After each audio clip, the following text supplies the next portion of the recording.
The California sun was just beginning to rise. It painted the sky in soft colors of orange and pink. But Yvon did not notice the beautiful morning. He stood tall in his uniform at Camp Pendleton. He was a Marine, he was strong. But inside, he felt a strange quiet. It was a feeling that something was not right. The air felt heavy, the usual sounds of the base seemed far away. He tried to focus on his duties. He tried to be the good Marine everyone expected him to be. But a part of him was somewhere else, far across the ocean. A letter arrived that morning. It was from his aunt in Haiti. The paper was thin and felt fragile in his hands. His heart beat fast as he opened it. The words were simple, but they carried a great weight. His mother was gone. She had passed away peacefully in her sleep. The news hit him like a wave. The world around him went silent. He read the letter again and again. He could not believe it. His mother, the woman who gave him life, was no longer there. He felt a deep emptiness open inside him. He was a Marine, trained to be tough. But now he just felt like a lost boy. The memories came rushing back. He remembered his mother's hands. They were strong from working in the garden. He remembered her voice singing old Haitian songs. She used to tell him stories of their ancestors, stories of brave men and women who fought for their freedom. She told him to be proud of where he came from. She wanted him to carry Haiti in his heart, even in America. Now, her voice was only a memory. He felt the distance between his two worlds. He was a Marine in California, but his heart was in a small house in Haiti, where his mother used to be. He felt a deep sense of being alone. He was surrounded by his fellow Marines. They were his brothers in uniform, but they could not understand this kind of pain. They did not know his mother. They did not know the songs she sang or the stories she told. They did not know the feel of the Haitian sun on their skin. Yvon felt trapped between two identities. He was an American Marine.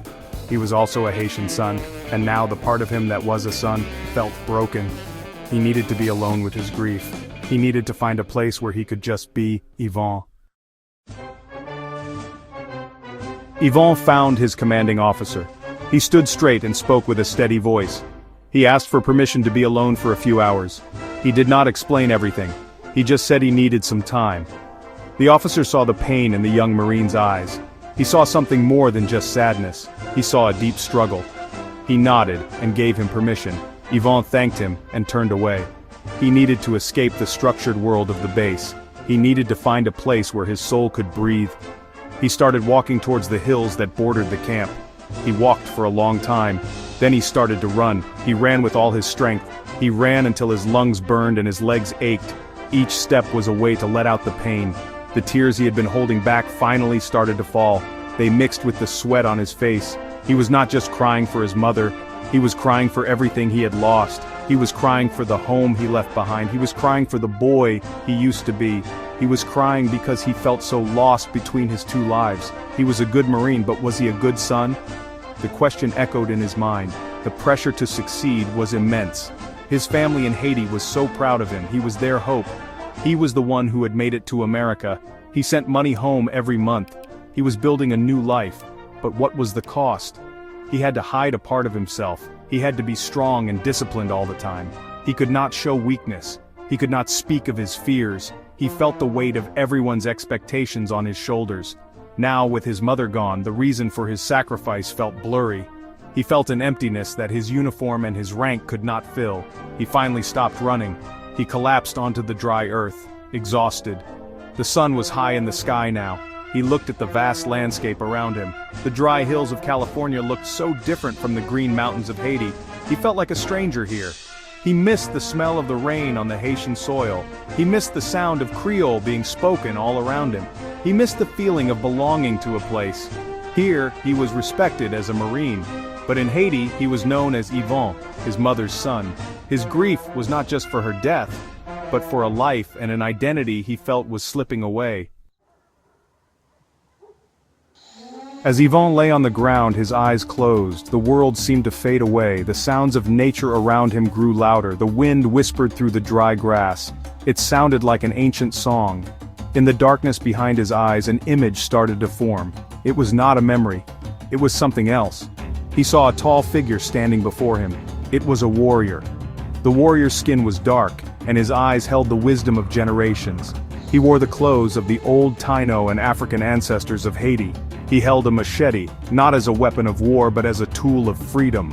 The warrior did not speak with his mouth. The message came to Yvon like a ripple in water, a feeling that spread through his entire being. He felt the presence of his ancestors all around him. He saw images of their struggles and their triumphs. He saw them fighting for their land and their freedom. He saw them celebrating their culture with drums and dance. He saw the spirits, the Loi, watching over them. He felt the powerful beat of a drum in his chest. It was the heartbeat of Haiti. It was a rhythm he had known his whole life but had almost forgotten. The vision showed him his mother. She was not sad, she was smiling, she was young and vibrant. She stood among the ancestors, and she was at peace. She looked at him with love and pride. She was part of this long line of strong people, and he was too. The vision told him that his two worlds were not separate, they were connected. The strength he had as a Marine came from the same source as the strength of his ancestors. The discipline he learned in the military was a reflection of the resilience of his people. He was not divided, he was whole. The warrior's message became clear. Your life is not just about duty, it is about purpose. Your duty as a Marine is honorable, but your purpose is to carry the spirit of your people forward. You are a bridge between the past and the future. You are a living story. Do not forget the songs, do not forget the stories, do not forget the strength that flows in your blood. You are a Haitian warrior wearing an American uniform. The vision showed him that his identity was not a burden, it was his greatest strength. It was a gift from his mother and all who came before her. The vision slowly faded. Yvon opened his eyes. The sun was starting to set, casting a warm golden light over the hills. The world looked different now. It was filled with meaning. The emptiness inside him was gone. In its place there was a new feeling. It was a feeling of peace and strength. He stood up and brushed the dust from his clothes. He no longer felt like a lost boy. He felt like a man who had found his path. He was still a Marine. He was still a son who missed his mother. But now, he understood his place in the world. He started walking back to the base. His steps were firm and steady. He carried himself with a new kind of confidence. It was not just the pride of a Marine. It was the pride of a man who knew who he was and where he came from. He knew that his grief for his mother would not disappear, but now, he could carry it with honor. Her memory was not a source of pain anymore. It was a source of power. She had given him the greatest gift. She had connected him to his roots, to the deep well of his heritage. He felt her spirit walking with him. When he returned to camp, his fellow Marines noticed a change in him. The sadness was still in his eyes, but there was something else too. There was a light. There was a calm strength that they had not seen before. He did not need to explain what had happened in the hills. They could see that he had faced his pain and had come back stronger. He was still one of them, a brother in arms. But he was also more. He was a man who carried the wisdom of ancestors and the love of a mother within him. That night, Yvon looked at his reflection. He saw the uniform, but he also saw the face of a Haitian son. He saw the eyes of a warrior. He knew the road ahead would not be easy. There would be more challenges. There would be more moments of sadness. But he was ready. He was no longer torn between two worlds. He was a bridge. He had a purpose that went beyond his duties. He would honor his mother, his country, and his ancestors by living a life of strength, pride, and purpose. The ripple of her passing had awakened a warrior.